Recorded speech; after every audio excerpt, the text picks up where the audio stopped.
They say misery loves company, but I don't think they mean that misery likes company, like it's a fun, good thing. It's not true enjoyment.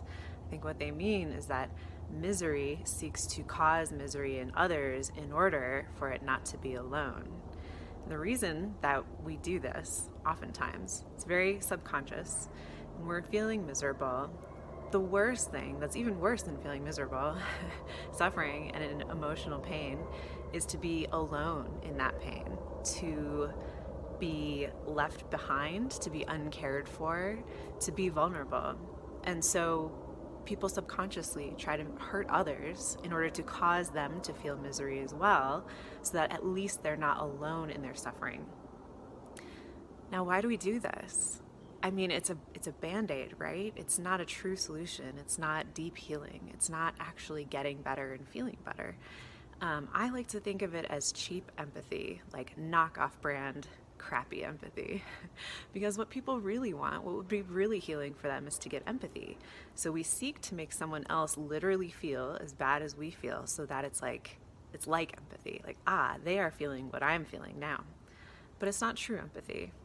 And it's a way to push people away rather than pull them in when you're actually hurting and you need support and you need love and you need help. So it's actually counterproductive. And the people that we love the most often fall victim to this the worst. Why do we hurt the ones we love the most?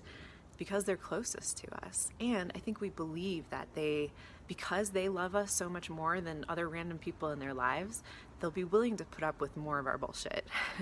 And while that may be true to a degree, it becomes harmful when they're putting up with your toxic bullshit, i.e., intentionally trying to make someone else miserable.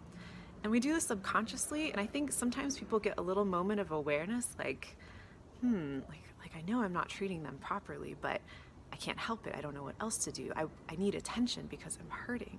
So the next time you find yourself lashing out at somebody, particularly your partner, recognize that it's because you're hurting and try to ask for empathy in a more direct or different way. Like if you're having a shitty day and you're feeling terrible, your partner comes home and they're like so happy, they had a great day. There's a part of you that like wants to tear them down, right? There's like a sick and broken part of you. And that's the part that's hurting, the wound, that actually wants love and support and attention and to be held. And vice versa. If your partner's doing this to you and you're like, whoa, like, why are you coming at me like this? You know, you're making me not want to hang out with you. Recognize it's because they're attempting to reach out for empathy, but they're not using the right language to get it. And therefore, they're willing to settle for any version, even the cheap, crappy version of just at least being around others who are as miserable as they are.